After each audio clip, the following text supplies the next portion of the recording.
Mysterious human footprints from 1.5 million years ago reveal a surprise.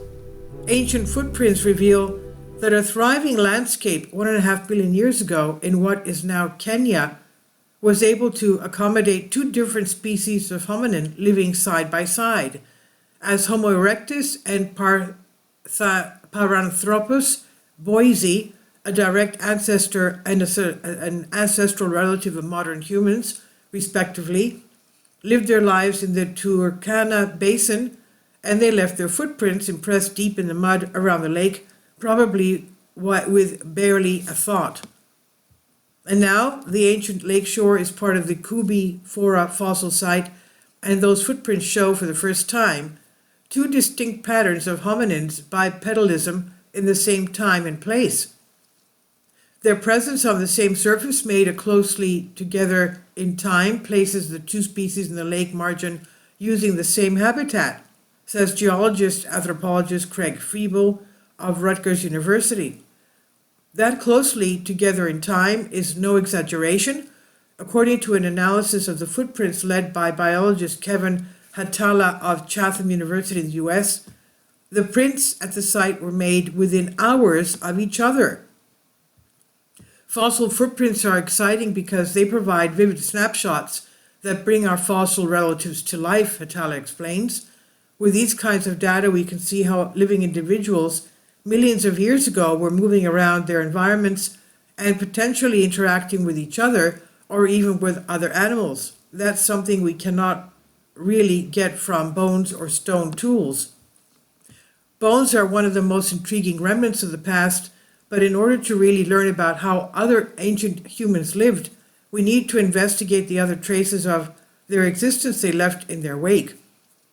This includes tools, but every now and again, Earth preserves the literal imprint of those who dwell on its surface. We've known about the footprints at Kubi Fora since 2007, and they represent the oldest known examples of hominins walking upright like we do today.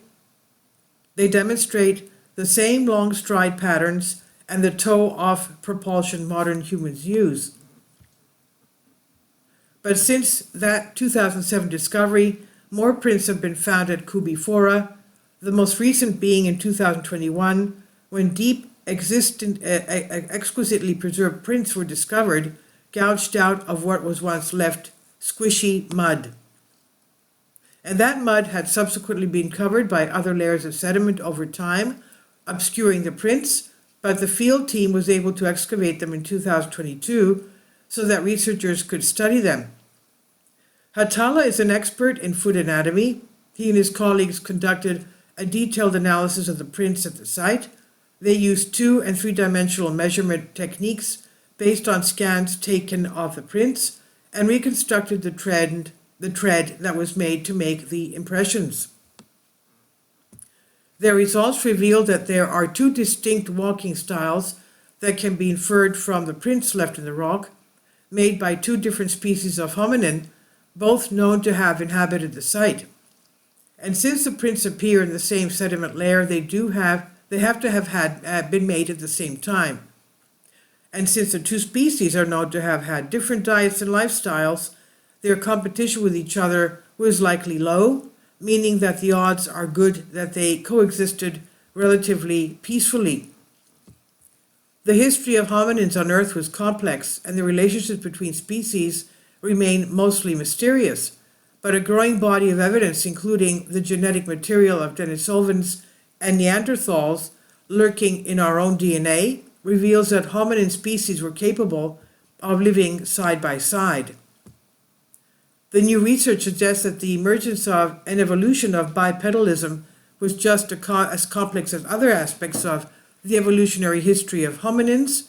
Skeletal remains of Homo erectus and P. boisei are often found in the same geological layers and the Kubi Fora site, but bones can be moved around.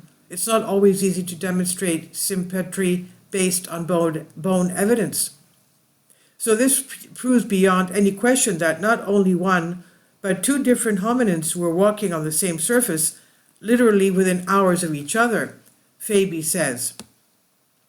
The idea that they live contemporaneously may not be a surprise, but this is the first time demonstrating it, and I think it's really huge.